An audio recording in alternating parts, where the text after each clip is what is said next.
자, 그 다음 52번 보겠습니다. 급수배관에서 수격작용을 예방하기 위한 시공으로 가장 적절한 것은? 이렇게 물어봤네요.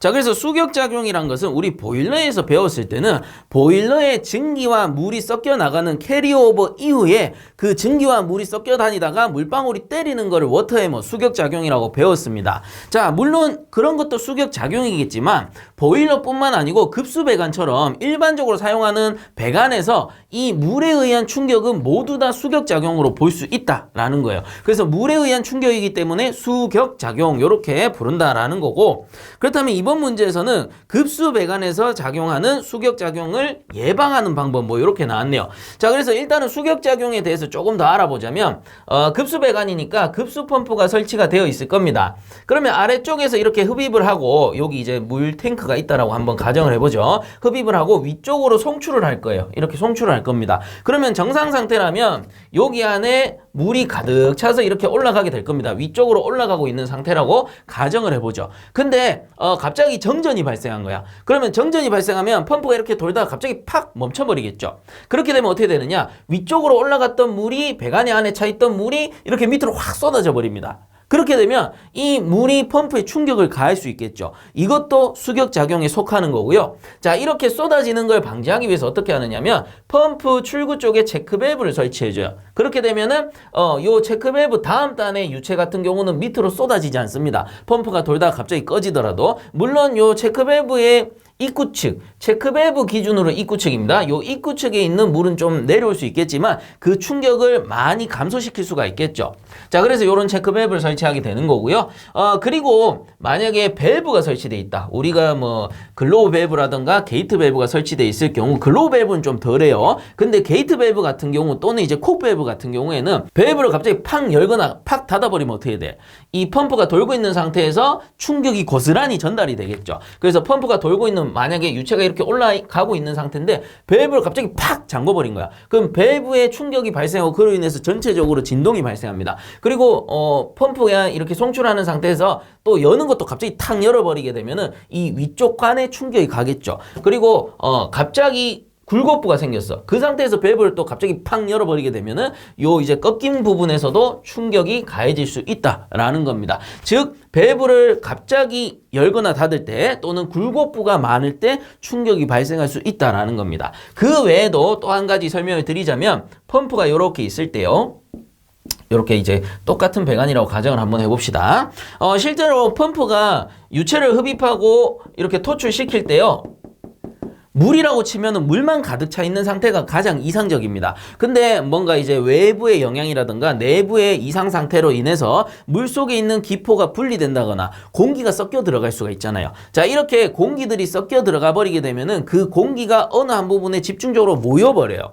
그래서 어떻게 되냐면 어느 한 부분에 집중적으로 모여서 빈 공기층이 생겨버려요. 그래서 이런 부분을 우리는 공동부라고 얘기하죠. 공동부.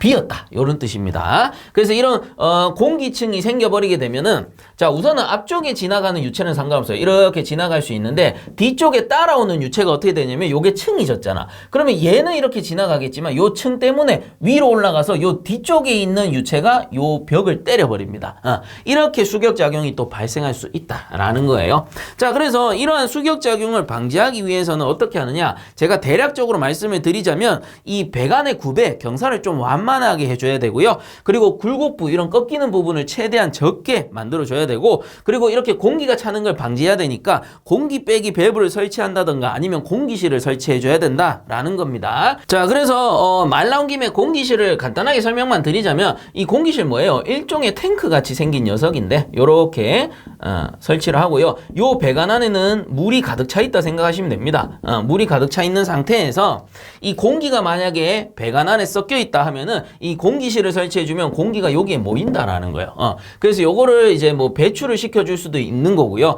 즉 배관 안에 공기가 공기실 쪽으로 모이게 해서 배관에서는 공동부가 생기지 않게끔 만들어주는 게 이러한 공기실이다, 뭐 에어챔버다, 이렇게 부른다라는 겁니다. 자, 요 정도 설명하면은 52번 문제는 조금 읽어보시면 풀 수 있을 거예요. 그래서 52번 보면은 급수배관에서 수격작용을 예방하기 위한 시공으로 가장 적절한 것은 이렇게 물어봤죠. 그래서 1번에 보시면 광경을 작게 하고 배관 구배를 200분의 1로 낮춘다라고 돼 있는데 요게 법적 기준이 250분의 1로 낮춰줘야 됩니다.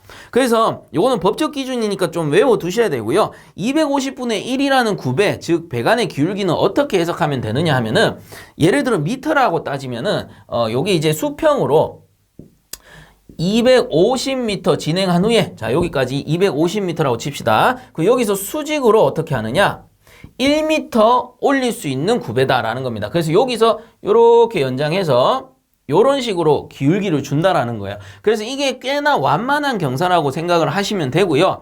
이거랑 좀 단편적으로 비교를 하자면 제가 250 가서 1m 높였잖아요. 그럼 예를 들어서 100분의 1이야. 100분의 1이면 뭐예요? 100m 가서 이렇게 1m 올리는 거기 때문에, 자 250이랑 100이랑 비교하면 어때요? 100분의 1이 어때? 훨씬 더 극경사가 된다라는 겁니다. 그래서 250분의 1 정도의 완만한 경사로 만들어줘야 된다. 그래야지 수격작용을 방지할 수 있다라는 거고요. 그래서 1번은 어쨌든 틀린 거고, 그 다음 2번에 보시면 굴곡 배관 및 중력 탱크를 사용한다라고 돼 있는데, 자 굴곡을 많이 주면 어때? 안 되겠죠. 그래서 굴곡부를 가능한 한 줄여줘야 되고요. 중력 탱크를 쓴다기보다는 우리 팽창 탱크를 쓰던가 차라리, 아니면 공기실을 설치해 주는 게 맞다라는 겁니다. 그래서 2번도 틀렸습니다.